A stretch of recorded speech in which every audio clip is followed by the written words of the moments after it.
Hey, back with Common Man Splaining. This is Eddie. That's Christian. We just got finished watching the VP debate between J.D. Vance and Governor Tim Walz. I don't know. What do you? I had a lot of impressions. What do you think?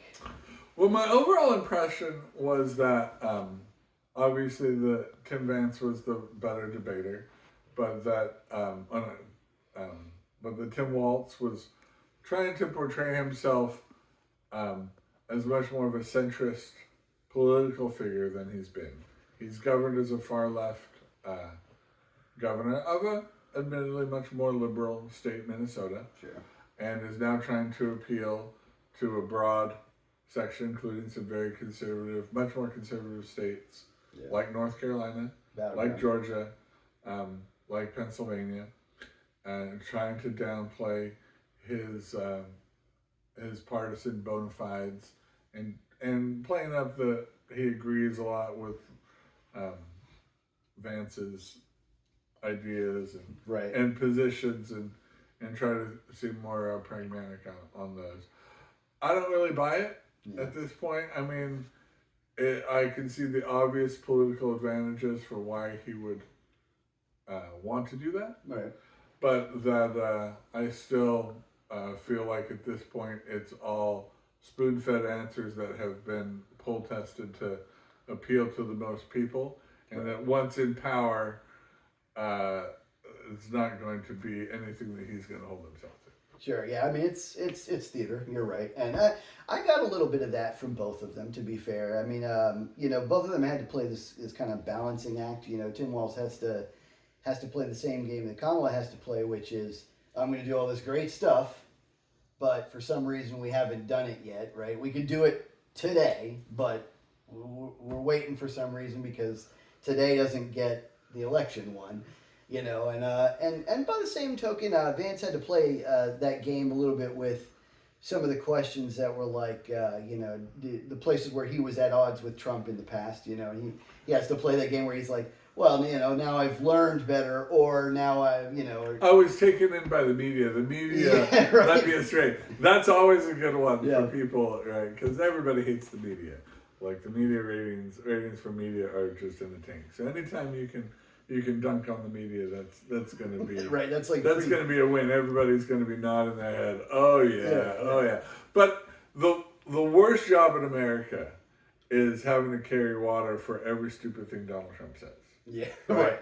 Nobody wants to be in a position because look, he's the only person that should be responsible for defending everything that he says, and to try to hold other people around him that support his candidacy for every little thing he says is not a job that I want, and not really a job that Vance wants either. It's also not realistic too, because I mean, you guys have watched my channel for a while. You know that I'm a big on responsibility for your own actions. I think it's fundamentally unfair to ask anyone to be responsible for someone else's action. The only time I kind of draw... Well, not even their actions, but this is just their statements. His flippant statement. And it's right. Half the time you got to understand Trump, he says stuff that, one, is kind of like, it's out there. Number two, it's funny. It's provocative. He's very, very, he's a very humorous guy. And so, a lot of these things, it's like, sometimes I don't even know if he's joking or not. It's like... And then if I were put in that spot, that J.D. Vance was put in, that now I've got to answer for what could have been a joke or what could have, been how flippant was it? Was he being serious or was he being, ha-ha? Was it being light? I mean, and what Vance I think was trying to harken back to for Trump, for maybe his unlikable or his eye-rolling tweets or off-the-cuff comments. Governed in a way that was responsible, right? That he wasn't living up to all these fears that were portrayed, the fear mongering, that adults ran the government. His policy on China was sound, even if things he said or if he seemed too nice to the Chinese president. When it came to the actual policy, they all agreed with it, stubborn, and agreed that it was working, and agreed that they were going to continue it. Right. And so.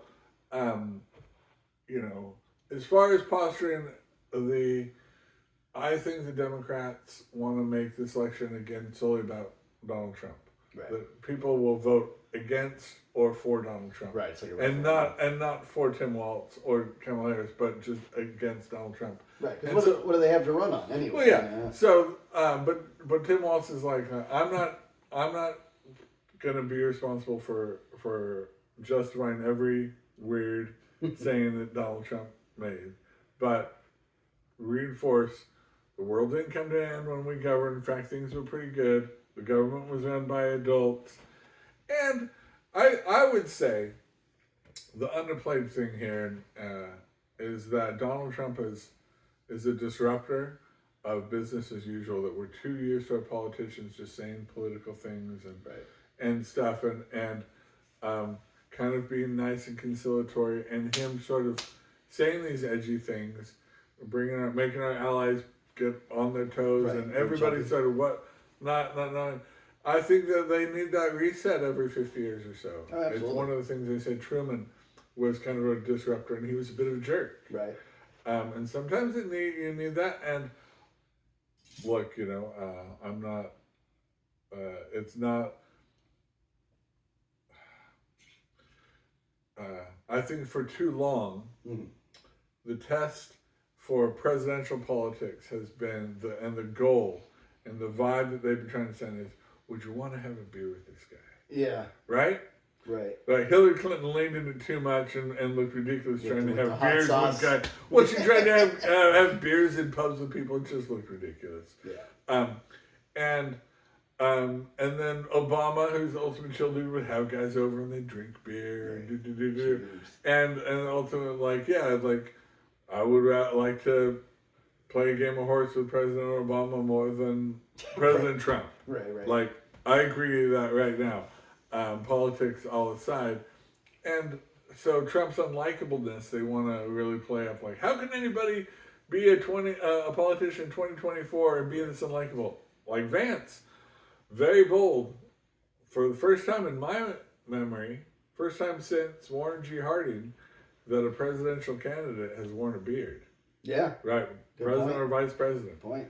That everybody's been clean shaven. Facial hair has not been around. So really, I guess a bold stand or facial hair has become fashionable or attractive enough. Yep. And not just image too, because I've seen him make statements unapologetically, and that some of the jokes that he's made in the history, people press him on. He's like, look, I'm not going to apologize for a joke. It was a joke. That's the whole point of a joke, is to be kind of a little bit edgy, a little provocative. And but to your point earlier about Walz, I think you're right. He and Kamala Harris both are just running to the center as fast as they can. But it's like Kamala says, none of her values have changed. I don't think that she is at all a centrist. I don't think he is at all a centrist. And as a matter of fact, if I had to guess, I would say that she chose him specifically because their ideologies so closely align so heavily to the left. And I think that, you mentioned this was in a previous conversation, if they ever get the chance and there's no opposition in the Senate and the Congress and they have free reign. Like Obama's first 2 years. I'm scared of what might happen. I'm scared of how far left we'll go. Well, they would definitely build their administration with a heavy influence from the wing of the Democratic Party that is the most extreme left. The party that Bill Maher rolls his eyes at. Yeah, right. Right. And that the adults are going to be sort of left, complaining and be sort of scorned. Okay, boomer. Like they're gonna wanna move away from any type of Biden supposed moderate positions, from long-standing Democratic traditions to whatever the very progressive party wants, especially the most vocal. And that's why you see people like RFK and Tulsi Gabbard, these are bedrocks of the Democratic Party, and they're all jumping ship because I think they know where it's headed. Yeah. So. But again, right? I think just a little more window into what this presidential election coming up is about, and we learned a little bit. I thought Vance was obviously the better debater. Yeah, definitely. He was definitely. Whether he won or lost, I don't think has as big an impact as the presidential candidates. Sure. But still, I think lends credibility to speculation that a Walz-Harris administration would not be as centrist as they portray. Oh yeah, absolutely. And bottom line, you know, it's like they mentioned it in the debate. If God forbid, worse comes to worse, and one of those guys finds themselves in the president's seat, I would much rather have J.D. Vance there than I would have Walz there. Much rather. So. He definitely feels more capable. Absolutely. So that's our take. Let us know what you guys think. Put it down in the comments, and we'll catch you next time on Common Mansplaining.